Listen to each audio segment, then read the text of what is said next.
My son accidentally killed a neophyte. Who's voting to preserve the vow of our brotherhood and secrecy.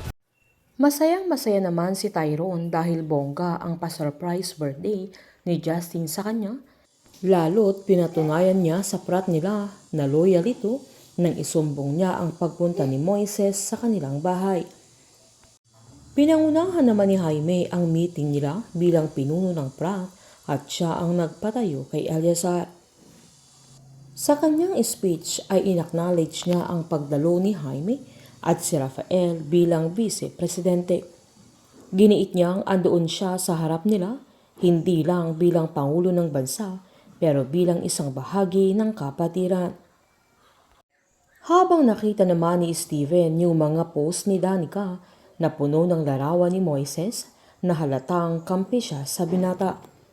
Sinaad ni Leon kay Justin na tita niya si Danica na pinula niya dahil hindi siya marunong kumampi sa mismong pamangkin niya.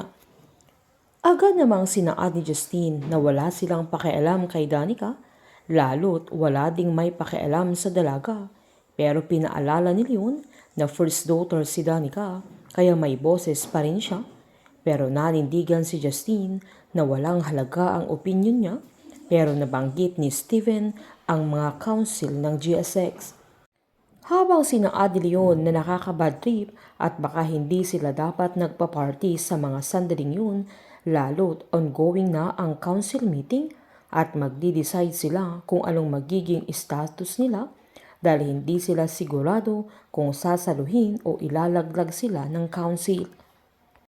Agad namang sinaad ni Justin na hindi din sila sigurado kung kakampi nila si Eleazar, lalo't siya ang may kayang impluwensyahan ang desisyon ng council.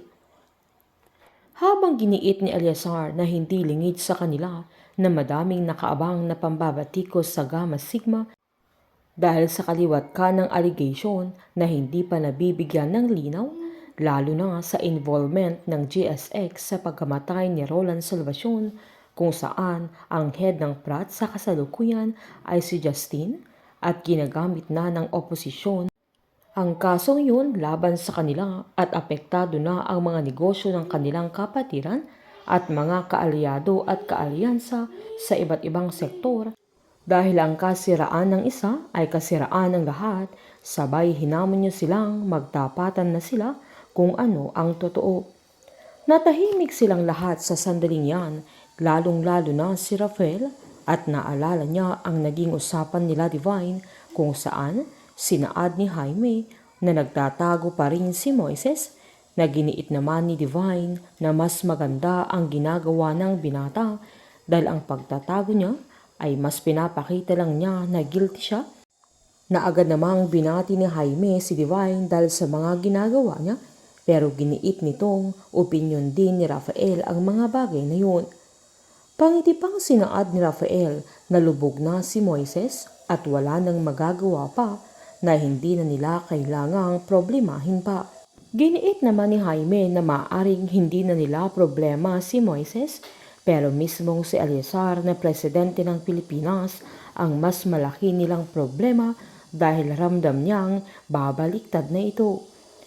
Dahil wala nang lulusutan pa sila Jaime ay magdidesisyon na si Rafael na amin na siya sa mga councils at elders ng fraternity na si Justin mismo ang nakapatay kay Roland, pero gagawa pa rin ng paraan si Jaime para mapaboran ng council si Justin bilang head ng prat, kaya idadaan nila sa botohan kung sino ang mananatili na papabor kay Justin sa likod ng kanyang kasalanan.